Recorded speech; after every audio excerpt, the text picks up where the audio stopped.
If you like original and strange and mysterious comic books in a storytelling or narrative format, you have come to the right channel as I bring you The Devil and the Angel. I'm your host, Del Carmen, bringing you episode 5. Like always, this story may contain scenes of graphic violence, inappropriate language, sexual suggestions, and reference. It caters to a mature audience. Viewer discretion is advised. With that out of the way, here we go. Angela and Alina were hanging out in the veranda of their beach house. Alina decided to confess. She told Angela that she knows who the Japanese hotel killer was. Angela was upset why she didn't tell her. Alina apologized. She believed that he is not evil and it was done in self defense. The men that were killed were more evil and they were much darker. Angela asked for the name of this killer, and Alina replied, "His name is Kaizen Hero." A loud ringing sound interrupted the sisters' bonding time as it was heard throughout Alina's mind world. Angela commanded, "Alexa, turn off alarm." Angela added, "This is not the end of this, sister. I will meet with this Mr. Kaizen." Angela arrived at the pack squadron. Captain Reuben noticed Angela and said, "Good morning, everyone is here. The FBI has just put us on notice that a serial killer is on his way to Vegas or is already here. They have 5 confirmed victims. The FBI has given this unsub the moniker VGK." Someone from the crowd exclaimed, "Go Knights!" Captain Reuben placed the yeller on the spot. "Not Vegas Golden Knights, you knucklehead. Video game killer." First victim that we know of was a young 15-year-old from LA County. He dropped a barrel on his head like Monkey Kong. Second victim, a 16-year-old from San Bernardino. He was killed by an exploding go-kart, just like Dario Brothers kart racing. Third victim was from Victorville, a 14-year-old. He was attached to a bomb and blown off while running. Yes, you guessed it, Mad Bomber. Fourth victim is from Barstow, a 17-year-old. He was electrocuted with a guitar in a bathtub. Parents says he didn't even own a guitar. Fifth victim is a 16-year-old who works at Burger Champ and Baker. He was buried neck deep in a hole surrounded by 5 other holes. His head was smashed with a mallet a la smack-a-mole. A question was raised by one of the officers. How did we know that they are all related? Captain Reuben answered. The words game over was found nearby to each of the victims. BAU says he is blooming. He has killed before, but just got dramatic recently. The electronic games and sports convention is this month. Lots of gamers, lots of potential victims. After the huddle, Angela Maurice went to the captain's office. "What's the update?" the captain asked. Angela answered, "My sources says it's a gang hit. The Yakuza and Jamaicans was in the middle of a gun deal. A rival Yakuza gang took the guns and the money. The guns and the gang are already out of the country." Angela made up this story as she plans to meet with Kaizen Hero. Angela and Maurice was driving along Sahara Avenue when she noticed the Sahara National Bank. It took her back to the day when she was patrolling the beat with her partner John. Barely a year out of the academy, they responded to a 1065 in progress. LB Unit 1015 with Angela and John was the first to respond. Inside the bank, Yamar and her gang was terrorizing the bank employees and guests.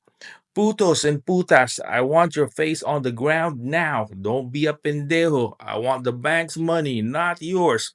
Your money is insured by the feds. I will not hesitate to kill."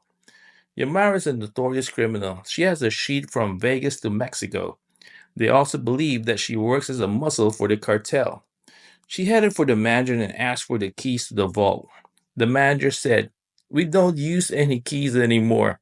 Ooh, that made Yamara mad. She got the butt of her Mac 10 landing on the bridge of his nose. Blood, bone, and snot came out. Yamara declared, "Don't think of me as stupid, pendejo. The key is the passcode that is on a digital barcode that is hanging on a chain around your neck, puto." Yamara yanks the chain off the manager's neck, then kneed him on the groin. The manager stumbles to the floor. Yamara points the gun to his head and said, Do you want to know how green and red looks like when mixed?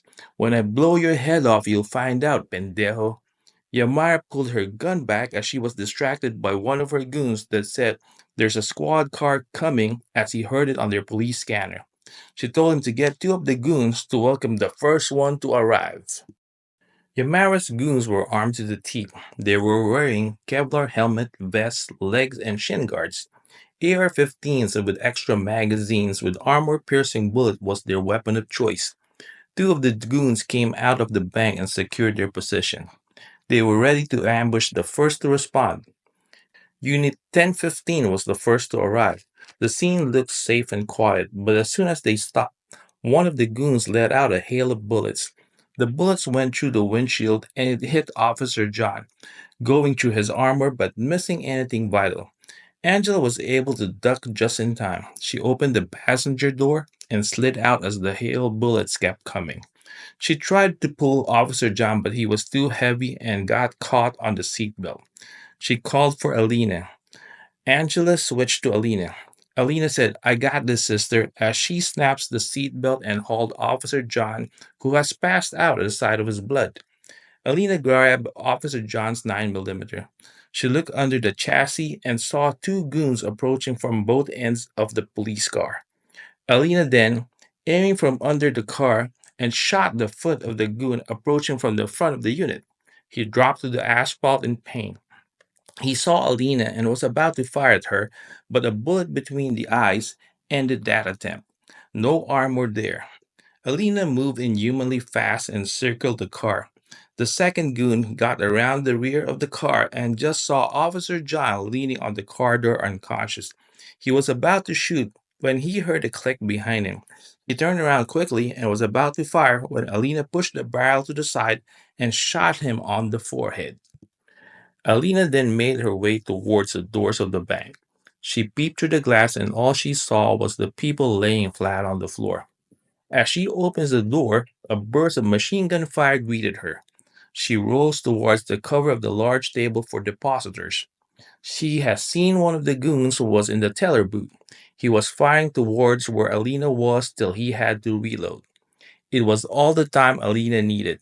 With one shot, her bullet went through that little hole in the teller's boot and it landed on the forehead of the third goon, and he drops to the floor with a big hole on the back of his head. Alina has cast already panicked to the last goon and Yamara. The last goon took a hostage and dared Alina to come out. The goon was talking so much crap towards Alina so that the barrel of his gun was not always on the hostage. Alina took advantage of that opportunity. Two shots rang out, and both hit the forehead. His body was having spasm and jerk as blood was oozing from the holes on his head. Yamara ran towards the back exit of the bank. She was firing her Mac 10 wildly at Alina. As Alina was giving chase, Angela told Alina to switch. "She's mine," she said. Angela came out as she was making a turn towards the alley. Angela stopped and aimed her gun towards Yamara. She yelled, "Stop!" Yamara turned around to shoot, but Angela beat her to it. Angela shot the shoulder of Yamara's gun arm. She drops to the ground with her gun just a foot away from her. Angela walked towards Yamara till she was almost on top of her. Yamara was cussing and looking at Angela. "You broke my shoulder, bitch," as she glances at her Mach 10. Warns Angela as she points her gun at Yamara's face. "I know what you're thinking. Will I be able to get my gun before she shoots? This is a 9mm handgun, the preferred weapon of the LVPD. At this range, it could blow your head clean off. You gotta ask yourself a question. Do I feel lucky?" "Well, do you, puta?" asked Angela. Yamara hissed like a wildcat but decided to be wise and surrendered. The other units flipped Yamara and cuffed her. Angela went to check on John and found EMTs dressing his GSW. Angela and John got their commendation and their detective shields soon after that. Yamara vowed that this won't be the last of her. She'd be back. Maurice interrupted her train of thought. He asked, "That source of yours credible?" Angela replied, "Yes." Angela got home and was preparing to end the night. She turned on the TV to watch the news. She saw the mugshot of Yamara. Breaking news: notorious bank robber Yamara has escaped the women's correctional prison in Jean, Nevada. She was found missing during the morning's headcount. If you have any information on her whereabouts, please call Stop Crime. You will remain anonymous. Angela, surprised as she was, suddenly felt a sharp pain in her neck. She just got injected with a strong dose of a horse trank. She barely saw the face of a red haired man before she passed out. Alina was waiting for Angela to come to Mindworld and switch places with her, but instead, the skies turned dark and bolts of lightning was flashing all over her world. Alina yelled, "Angela, wake up!" Then Mindworld turned dark. Thank you for watching and listening to the narrative format original story of The Devil and the Angel, Episode 5. Alina and Angela will hopefully come back soon after you press the like and subscribe button. See you soon. Peace.